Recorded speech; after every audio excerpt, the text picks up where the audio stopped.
Ayos ang mata ko. Ano? Na-LSS ako sa kanta ni Ate Rose. Sex Bomb. Nakanta niya kasi yung lagi sa school eh. Gusto niya ako sumunod sa Sex Bomb.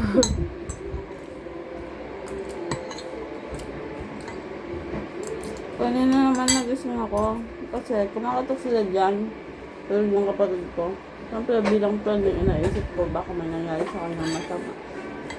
Tumangon ako. Tapos pinuntahan nila sa likod. Sa parang tulog, loko to si Dago, sinundot niya ng kahoy sa pagpili. Para magising.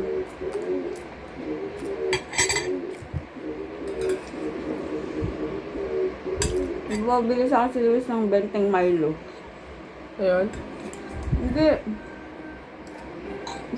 Kasi niya bilang hinihingi siya.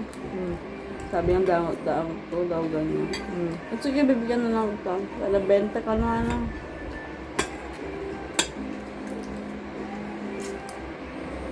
Hindi naman na yun sa kanyang nakaraan. Nagparos kami. Sabi niya, pagkatapos namin, magbabayad na kami. Tapos nakain na namin lahat. Sabi niya, Gcash.